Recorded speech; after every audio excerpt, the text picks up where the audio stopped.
মুসলিমরা দেখি কোনো হিন্দু কোনো অমুসলিম মূর্তির সামনে সেজদা করে, তখন আমরা চট করে বলে দিই তো কাফের, আমরা বলে দিই। কিন্তু আমাদের অবস্থা কি, আমরা কখনো কখনো নবীকে নিয়ে এত বেশি বাড়াবাড়ি করি যে নবীকে আমরা আল্লাহর স্থানে পৌঁছে দিয়েছি, কিন্তু আপনার কিছুই মনে হয় না। আপনি মনে করেন আমার ইমানও যায় নাই, ইসলামও ঠিক আছে। আজকে অধিকাংশ মুসলিমদের অবস্থা হয়ে গেছে এমন, ইমামদেরকে নিয়ে বাড়াবাড়ি করতে করতে নবীর স্থানে পৌঁছে দিয়েছে, কিন্তু সে মনে করে আমার ইমানও যায় নাই, ইসলামও ঠিক আছে।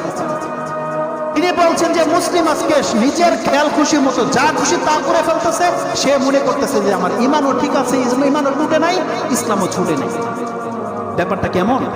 আল্লাহ সুবহানাহু ওয়া তাআলার মূলনীতি আছে, যেই ব্যক্তি শিরক করবে সেই মুশরিক, যেই ব্যক্তি ইসলাম পালন করবে সে মুসলিম, যেই ব্যক্তি ইসলাম পালন করবে না সেই ইসলাম থেকে বাহির। কোন মূলনীতির আল্লাহ রাখছে যে কোনো বংশের ভিত্তিতে, কোনো কালারের ভিত্তিতে না। আল্লাহ বলছেন প্রত্যেকটা ব্যক্তির মান হচ্ছে তার ঈমান এবং আমলের সাথে। অতএব আজকে যেই পজিশনটা শুরু হয়ে গেছে, আমি আমাদের আলেমদের একটা ভুল বা একটা ত্রুটি আমি আপনাদের কাছে পেশ করি, সেটা হচ্ছে এই, সবাই বলতেছে, কেউ বলছে ভাস্কর্য আর মূর্তি আলাদা না, ভাস্কর্য জায়েজ বলতেছে। আচ্ছা, আপনি কথাটা একটা কেন বোঝেন না কেন? ভাস্কর্য জায়েজ, এটা আমি এখানে দাঁড়িয়ে বললাম, ভাস্কর্য ইসলামে জায়েজ করা হয়েছে, কিন্তু এই ভাস্কর্য যদি কোনো প্রাণীর হয়, আপনি ভাষাটা বোঝেন। এরা বলতেছে ভাস্কর্য, আপনি একটা খাম্বা লাগিয়ে দিয়েছেন, এখানে খাম্বা গেড়ে দিয়েছেন, এটা হারাম হওয়ার কি আছে? এটা জায়েজ, এটা ভাস্কর্য। তারা যেটা বলতেছে তামাসিল, এটা ভাস্কর্য মেনে নিলাম, এটা জায়েজ। আপনি গেড়েছেন, এটা চকলেটের ভাস্কর্য, এটা ঝাড়ু, ওই একটা আপনার কলস ভাস্কর্য আপনি বানিয়েছেন, হ্যাঁ ইসলাম বলবে এটা জায়েজ। আপনি এখন ভাস্কর্য বানাতে চান, তাহলে ইসলাম আপনাকে একটা মাপকাঠি দিয়ে দিয়েছে, দেখো বান্দা তুমি ভাস্কর্য বানাও, সেই ভাস্কর্য যেন কোনো মানুষের মূর্তির না হয়, সে ভাস্কর্য যেন কোনো প্রাণীর না হয়, সেটা যেন কোনো কুকুর, বিড়াল, কুকুর, আপনার ওই শুকর, এগুলোর যেন না হয়, কোনো বাজ পাখি, কাউয়া আর চিল, এগুলোর যেন না হয়। এটা আমাদেরকে ইসলাম নিষেধ করে দিয়েছে। আপনি পূজা করেন না করেন তো পরের ব্যাপার, আর পূজা করা হারাম এটা প্রত্যেকটা মুসলিম জানে। পুতুলের সামনে মাথা নোয়ানো এটা যে হারাম শিরক, এটা প্রত্যেকটা নেতা, প্রত্যেকটা মুসলিম জানে। কিন্তু এখানে তো পূজা করার ব্যাপার নয়। হাদিসে আসছে যেই ব্যক্তি মূর্তি আঁকাবে, যেই ব্যক্তি মূর্তি বানাবে, তাকে আল্লাহ সুবহানাহু ওয়া তাআলা কিয়ামত পর্যন্ত মানে সারা জীবন জাহান্নামের মধ্যে জ্বালাবে। এটা আপনি কেন বুঝেন না? ভাস্কর্য মূর্তি এক নয়, ভাস্কর্য আপন জিনিস, কিন্তু ভাস্কর্য যদি মূর্তির আকার ধারণ করে, তাহলে যেই ব্যক্তিটা বানাবে আর যারা এটাকে সমর্থন করবে, প্রত্যেকটা ব্যক্তি কাল কিয়ামতের দিন ফেঁসে যাবে। এটা কেন আপনি বুঝেন না? আপনি আপনার রাজনীতি করেন আপনার প্ল্যাটফর্মে, যখন ইসলামের ব্যাপার, ধর্মীয় ব্যাপার, তাহলে ধর্মীয় নেতারা যখন একমত হয়ে গেছে যে কোনো মানুষের মূর্তি দিয়ে ভাস্কর্য বানানো জায়েজ নাই, আরে এখন আপনি শেখ মুজিবুর রহমানের কথাটা বাদ দিয়ে দেন।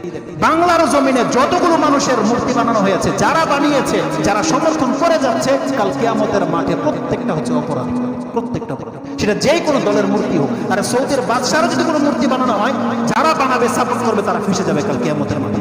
এটা আপনি জেনে নেন। তারা পেশ করছে পৃথিবীর কোন কোন রাষ্ট্রে মানুষের মূর্তি বানানো হয়েছে, এগুলো কি দলিল? এগুলো আমরা বলছি দলিল নয়। এই জন্য আপনি কথাটাকে খিচুড়ির সাথে মিশিয়ে দিয়েন না, আপনি এখান থেকে ক্লিয়ার হয়ে যান।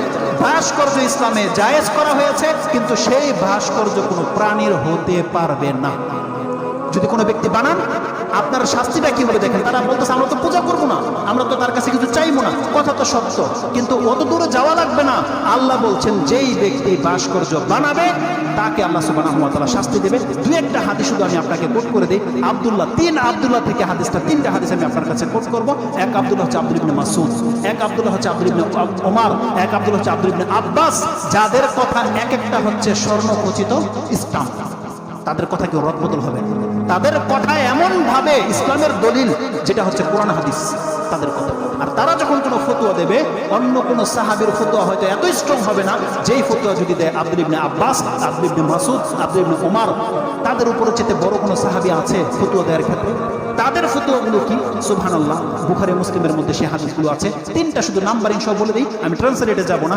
রাসূলুল্লাহ সাল্লাল্লাহু আলাইহি ওয়াসাল্লাম বলছেন, ইন্না আশাদ্দান নাসি আযাবান ইনদাল্লাহি ইয়াউমাল কিয়ামাতি আল মুসাউমিরুন। একবার কথা ক্লিয়ার। এখানে মূর্তির কথা বলে যান। শুরুতেই বলেছে আপনার বাচ্চা যেন খাতার মধ্যে ছবি আঁকতে না পারে, ওটার চেয়ে এটা হালকা নয়। আপনার ঘরের ভিতরের কথা বলছি, ওই মূর্তির কথা বলে যান। দেখেন আপনার ঘরে যেন কোনো ব্যক্তি পুতুল আঁকাতে না পারে, কোনো মানুষের ছবি, কাউয়ার ছবি বা কোনো রকমের কিছু কাক টাক এরকম কিছু আঁকতে দিবেন না, যেগুলো প্রাণ আছে। কত বড় মারাত্মক কথা! কারণ কাল কিয়ামতের মাঠে এই বিষয়টাকে আল্লাহ সুবহানাহু ওয়া তাআলা এত বেশি ঘৃণা করে, আল্লাহ এত রেগে যায় যে আমি যে জিনিস বানাই আমার মতো করে তারা বানাতে চায়। এই জন্য আল্লাহ সুবহানাহু ওয়া তাআলা রেগে তাকে শাস্তি দেবে। কেন? যেহেতু নিষেধ করে দেওয়া হয়েছে, দেখো তুমি এরকমটা করো না। রাসূল সাল্লাল্লাহু আলাইহি ওয়াসাল্লাম বলেছেন সব থেকে কঠিন শাস্তি দেওয়া হবে আল মুসাউবিরুন। এখানে বলা হয়েছে যে শুধু ছবি আঁকে, আর্টিস্ট আর্ট করে। এই জন্য যদি কোনো ব্যক্তিরা আছে যারা আর্টের কাজ করেন, যারা রিক্সার পেছনে, গাড়ির, আপনারা দেখেন এই সব বিষয়গুলোকে ভুলে যান, কিন্তু এগুলো মাথায় রাখতে হবে। আপনি হয়তো ভাবতেই পারেননি যে আপনি সেই ব্যক্তি। আপনি দেখেন না রিক্সার পেছনে কোনো মানুষের ছবি আঁকা, ফিল্মের কোনো দৃশ্য আঁকা, ট্রাকের মধ্যে আঁকা, প্রত্যেকটা গাড়ির মধ্যে আপনি লক্ষ্য করবেন কোনো না কোনো প্রাণের ছবি আঁকা। আপনি কি ভাববেন যে এই লোকগুলো নাজাত পেয়ে যাবে? শুধু বড় বড়রাই ফেসে যাবে? এই রকমের প্রত্যেকটা ব্যক্তি ফেসে যাবে যারাই ছবি এঁকেছে। এক কথায় এটা খুব মারাত্মক একটা ব্যাপার। এটা ইসলাম আপনি খুব খেলতামশা ভাববেন না। এখানে বলা হয়েছে যেই ব্যক্তি মুসাউবিরুন ছবি আঁকবে, আর আল্লাযিনা ইউদাহুনা বিখালকিল্লাহ, রাসূল সাল্লাল্লাহু আলাইহি ভাষাটা হচ্ছে যেই ব্যক্তি আল্লাহর সৃষ্টির রূপ দিতে চায়, এই কারণে তাকে আল্লাহ সুবহানাহু ওয়া তাআলা শাস্তি দেন। কোন রিজন, কারণটা কি? আল্লাহ সুবহানাহু ওয়া তাআলা তাকে শুধু এই কথাটা বলবে, সেটা আপনি পাবেন। এই হাদিসটা রয়েছে বুখারীতে 5950 এবং মুসলিমে আছে 5430। তারপরের হাদিসটা নিয়ে নেন বুখারী থেকে 5951। তাতে আল্লাহ সুবহানাহু ওয়া তাআলা বলছেন ইন্নাল্লাযিনা ইয়াসনাউনা হাযিহি সুওয়ারা, যারা এই রকমের ছবিগুলো আঁকে বানায়, কাল কিয়ামতের মাঠে তাকে বলা হবে ইউআযিবুনা ইয়াউমাল কিয়ামা, আযাব দেওয়া হবে। আর তাকে বলা হবে ইয়াকুলু লাহু, তাকে বলা হবে আহিয়ু মা খালাকতু মা আসনাউ, তুমি যা বানিয়েছো, যা এঁকেছো, এখন এটার মধ্যে প্রাণ ঢেলে দাও, এটাকে জিন্দা করে দেখাও। যদি সে জিন্দা করতে না পারে তখন গিয়ে আল্লাহ সুবহানাহু ওয়া তাআলা শাস্তি দেন। এখানে তো এই কথা বলা হয়নি যে তুমি ইবাদত করেছো, পূজা করেছো, কিচ্ছু বলা হয়নি। বলছো তুমি এঁকেছো, এখন এটার মধ্যে প্রাণ দাও। কেন দিলে তুমি? এটা আঁকলে কেন? এর জন্য তাকে শাস্তি দেওয়া হবে। এই সিম্পল কথাগুলোকে আমাদের বুঝে আসে না। সিম্পল কথাগুলো আল্লাহ সুবহানাহু ওয়া তাআলা সর্বশেষ সূরা ইয়াসিনের একটা আয়াত আমি আপনাকে স্মরণ করিয়ে দিতে চাই। সুবহানাল্লাহ, আল্লাহ সুবহানাহু ওয়া তাআলা শয়তানকে টার্গেট করে দিয়ে আমাদেরকে আল্লাহ সুবহানাহু ওয়া তাআলা জানিয়ে দিয়েছে, এই শয়তান তোমাদের বহু জাতিকে গুমরাহ করে ছেড়েছে, বহু জাতিকে তার ইসলাম থেকে দূরে সরিয়ে দিয়েছে, জাহান্নামের পথে ঢেলে দিয়েছে। সূরা ইয়াসিন 36 নম্বর সূরার 62 নম্বর আয়াতটা আপনি পড়ুন। আল্লাহ বলছেন ওয়ালাকাদ আদাল্লা মিনকুম জিবিল কাসীরা আফালাম তাকুনু তাকিলুন, তোমাদেরকে আকল হয় না এখন পর্যন্ত?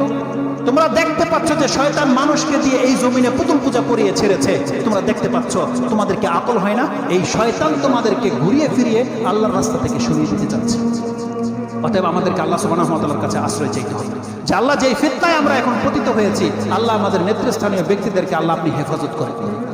আপনি কি ভাবছেন যদি তারা মূর্তি বানায় স্থাপন করে আপনার আমার কোনো ক্ষতি হবে না? কোনো ক্ষতি হবে না, কারণ আমরা এর প্রতিবাদ করেছি, আমরা হকটাকে জানিয়ে দিয়েছি। কিন্তু দেখেন আপনি এর আপেলে পেজেন, আপনি মুসলিম ভাই হিসাবে বলছি, আপনি পারলে আপনার নেতাদেরকে বলেন বাদ দিনই বলি, এমন কিছু বানান যেটা শেখ মুজিবুর রহমানকে এবং আমাদের নেতাদেরকে স্মরণীয় করে রেখে দেবে পৃথিবীতে। আমরাও চাই হয়ে থাক, কারণ তাদের মাধ্যমে বাংলা স্বাধীন হয়েছে। আমরা তাদের কদর করি, আমরা তাদের এহসান করতে বাধ্য, কারণ আল্লাহ বলছেন যে যার শুকরিয়া আদায় করে না সে আল্লাহর শুকরিয়া আদায় করতে পারবে না। অতএব তাদের কাছে আমরা ঋণী, অবশ্যই তাদেরকে আমরা সম্মান শ্রদ্ধা করব, কিন্তু দেখেন এইভাবে নিজে ডুবেন না এবং আমাদের জাতিকে ডুবেন। আর সব থেকে বড় ব্যাপার কি, এটা আমি বলে দিই, এটা আমার দায়িত্ব হিসাবে আমি আপনাকে বলবো। টকশোর মধ্যে একজন নেতা বলেছিল একজন আলেমকে, আপনারা আজকে মূর্তির বিরুদ্ধে বলেন, অথচ ইসলামে নারী নেতৃত্ব হারাম, এটা কেন মেনে নিয়েছে? এই হুজুর কোনো জবাব দিতে পারে? কোনো জবাব দিতে পারে? আমি স্ট্যাটাস দিয়েছিলাম একটা, এই প্রশ্ন যদি কাল কিয়ামতের মাঠে প্রত্যেকটা মুসলিমকে করে, আর ইনশাআল্লাহ আজিজ করবে আল্লাহ কাল কিয়ামতের মাঠে আপনাকে, যে নারী নেতৃত্ব ইসলামে হারাম ছিল, তোমরা মেনে কেন নিয়েছিলে, প্রতিবাদ কেন করনি? জবাবটা আজকে আমার জন্য নয়, আল্লাহর জন্য রেডি করে রাখেন। আল্লাহ যেন আমাদেরকে বোঝার এবং সে অনুযায়ী আমাদের তৌফিক দান করে। এই ক্ষেত্রে আপনারা কে কি ভূমিকা পালন করেছেন, লিস্ট আল্লাহর কাছে চলে গেছে, কার মনে কি আছে, কাল কিয়ামতের দিন আপনি এটা নিয়ে উঠবেন। যেহেতু একটা মূর্তি যদি বানায়, যে বানালো, যারা সমর্থন করলো তারা ডুববে, কিন্তু নারী নেতৃত্ব আপনি বসিয়েছেন পুরো বাংলার মুসলিমকে ডুবিয়েছেন। কাল কিয়ামতের মাঠে রেজাল্টটা বুঝবে। কারণ রাসূলের হাদিসে রয়েছে যেই রাষ্ট্রের নেতৃত্ব দেবে নারী, সেই জাতি কোনদিন নিরাপত্তা পাবে। সে জাতি কোনোদিন উন্নত হতে পারে না, সে লাঞ্ছিত ধ্বংস হবে হবেই। এটা রাসূল ইসলামের বাণী, এটা আপনি কান খাড়া করে শুনে যান। এবং যারা তার পক্ষ হয়ে এই কথা বলছেন, সংগ্রাম করছেন, যা কিছু করছেন, যত রকমের সাপোর্ট আপনি দিচ্ছেন, আপনি রেডি হয়ে যান কাল কিয়ামতের মাঠের জন্য।